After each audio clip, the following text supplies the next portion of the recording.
Happy evening all of you and happy Rakshabandhan. आज मैं आप लोगों को बताने जा रहा हूँ कि अपने आप को इंट्रोड्यूस कैसे करें। अगर कोई आपसे पूछता है हु एम आई, मैं कौन हूँ, क्या अभी कभी आपने सोचा है इस क्वेश्चन का आंसर कैसे देना चाहिए? कभी आपने इस पर रियलाइज़ किया है कि आप कौन हैं?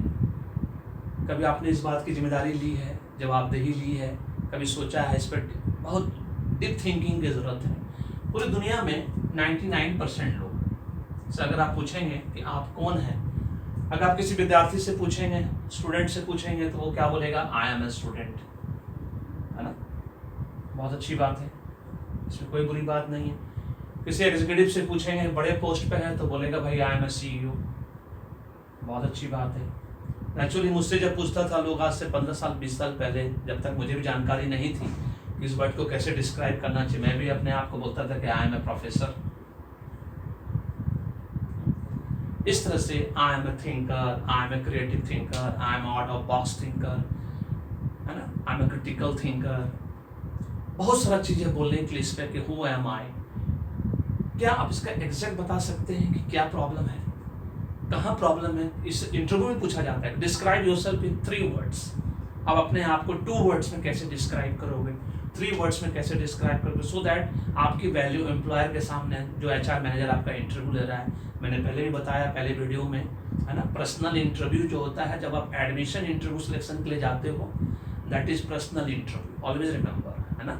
जब किसी भी जैसे IIMs में जाओगे, नॉन IIMs में जाओगे, पूरे ऑल ओवर इंडिया में उसको एडमिशन इंटरव्यू सिलेक्शन के लिए जब जाओगे तो वो पर्सनल इंटरव्यू के अंदर आता है ना। गवर्नमेंट डिपार्टमेंट में जब जाओगे अब इंटरव्यू के लिए तो वो पर्सनल इंटरव्यू भी है और वो PT भी, पर्सनैलिटी टेस्ट भी बोला जाता है उसको, दोनों के अंदर कैटेगरी के अंदर था। लेकिन जहाँ आपका HR डिपार्टमेंट है, HRD डिपार्टमेंट, वो अगर इंटरव्यू ले रहा है स्पेशली प्राइवेट वर्ल्ड में, तो वो सब HR इंटरव्यू के अंदर आता है। ये आपको खाली ध्यान रखना है। तो आप किसी भी इंटरव्यू में जाओगे तो आपसे पूछा जाता है हु एम आई, आप कौन हो? तो आपने बोला कि I am a student, I am a CEO, I am professor, I am GM, I am HOD, I am DPO, I am principal, I am director, I am chairman, I am founder, I am coach, I am mentor, I am a healer. Is it so? Like that only? Do you think that ये सब matter करता है? सबसे important क्या है? अगर आप कहीं भी किसी भी तरह से अपने आप को ये बोलते हैं कि आई एम एन इंडियन, ये सबसे पहला पहचान है हमारी, ये आपकी सबसे पहली पहचान है कि हम हिंदुस्तानी हैं। इंडिया से बाहर जाइए, आपको कोई नहीं जानता कि मैं कहाँ का हूँ। अगर आप बोलेंगे कि मैं बंगाल का हूँ, मैं बिहार का हूँ, मैं तेलंगाना का हूँ, मैं तमिलनाडु का हूँ, nobody knows where it is outside India. ये सिर्फ इंडिया में ही लोगों को पता है। इंडिया के बाहर आप सिर्फ इंडियन हैं सबसे पहला। तो अगर आप बोलते हैं कि I am an Indian, this is the perfect answer, first answer, जिसपे कि आपको हम 50% मार्क्स देंगे। आई एम एन इंडियन, ठीक है। आई एम अ वर्ल्ड सिटीजन, इस पे आपको और 30% मार्क्स मिलेगा।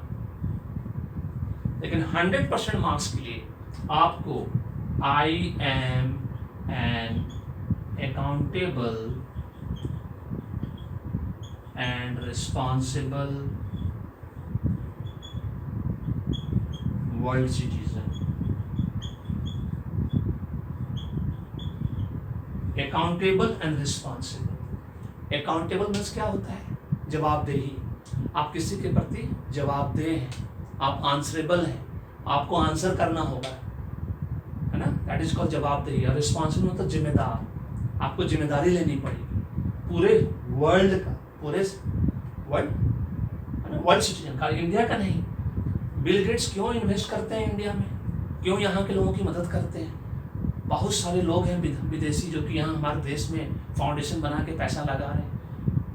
कुछ और भी कारण हो सकता है, लेकिन फिर वो क्यों लगाते हैं, उतना बड़ा बड़ा पैसा क्यों लगा रहे हैं? क्या मतलब, उनका क्या मीनिंग है? बिल गेट्स इंडियन नहीं है, लेकिन फिर भी उनका यहाँ कितना सारा पैसा लगा हुआ है हिंदुस्तान में, because he is an accountable responsible world citizen.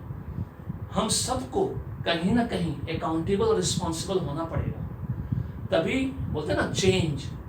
Change कैसे आता है? सबसे पहले हमें खुद ईमानदार बनना पड़ेगा। हम ईमानदार नहीं, दूसरों से ईमानदारी की उम्मीद करते हैं। हम खुद ट्रैफिक रूल तोड़ते हैं और फिर हम गाली देते हैं उन पुलिस वालों को जो उससे हमसे 50 रुपया 100 रुपया लेता है। कैसे हम दे सकते हैं? क्यों गाली देते हैं उनको? क्योंकि पहले गलती किसने की? आपने की। आपने रेड लाइट क्यों क्रॉस किया? आप वेट नहीं कर सकते थे? इंडिया में आपने देखा होगा 80% मोर देन 90% लोग ट्रैफिक रेड लाइट के ट्रैफिक को तोड़ते हैं। जहाँ पे लिखा रहता है डोंट स्पिट, थूक नहीं फेंकना, वहीं पे हम थूक फेंकते हैं। जहाँ पे लिखा रहता है डोंट पास यूरिन, हम वहीं पे यूरिन पास करते हैं। डोंट स्टिक बिल लिखा रहता है कि यहाँ पे एडवर्टीजमेंट नहीं पेस्ट करिए, नहीं चिपकाइए, वहीं पे चिपकाते हैं। क्यों ऐसा करते हैं? या तो हम अपने आप को बहुत दबंग समझते हैं, या बहुत पावरफुल है, या तो हमारा ईगो सेटिस्फाई होता है ये सब काम करने से, या फिर हम अवेयर नहीं है, है ना? अवेयरनेस नहीं है, इंफॉर्मेशन नहीं है हमारे पास, एक्सपोजर नहीं है वर्ल्ड का कि एटिकेट क्या होता है, मैनर्स क्या होता है, शिष्टाचार क्या होता है।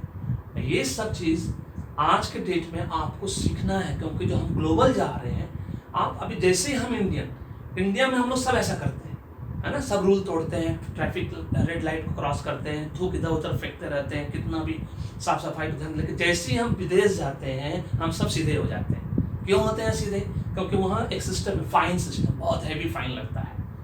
हमारे स्टूडेंट लोग, विद्यार्थी दुबई गए थे, है ना, इंटर्नशिप के लिए, टूर पे, एजुकेशनल टूर पे। वो 7 दिन में सीख के आए कि दुबई में आप इधर उधर थूक नहीं फेंक सकते। एक बहुत अच्छी लर्निंग मिली उनको, है ना? क्यों ऐसा क्यों होता है? बाहर जाने पे सीखते हैं, यहाँ क्यों नहीं सीख सकते? इसलिए नहीं सीख सकते कि कभी किसी ने आपको बताया ही नहीं। इसमें आपकी गलती नहीं है, क्योंकि हमारा नर्सरी से लेकर क्लास 12 तक आपको कभी किसी टीचर ने नहीं बताया, फैकल्टी ने नहीं बताया, ट्रेनर ने नहीं बताया, कॉलेज में भी आप टू पोस्ट ग्रेजुएशन कि आप अकाउंटेबल आपको बनना है और आपको रिस्पॉन्सिबल बनना है, क्योंकि उनको किसी ने नहीं बताया, इसलिए उन्होंने आपको नहीं बताया।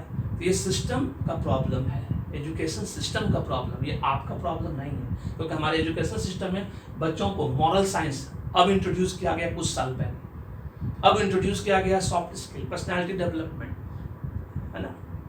अब सिखाया जा रहा है, लेकिन फिर भी अभी भी अकाउंटेबिलिटी रिस्पॉन्सिबिलिटी की कोई बात नहीं करता है। सबसे दुख की बात ये है, बच्चों को ये नहीं बताया, पूछो अपने आप से हु एम आई। जब तक आप अपने आप से ये नहीं पूछोगे, आप एक अकाउंटेबल रिस्पॉन्सिबिलिटी नहीं बनोगे। मुझे उम्मीद है कि आज के बाद आपसे कोई भी पूछे हु एम आई, या 2 वर्ड में आपको डिस्क्राइब करना है, डिस्क्राइब योरसेल्फ 2 वर्ड्स, तो आप हमेशा बोलेंगे accountable, responsible. Thank you so much, God bless you, the happy beginning.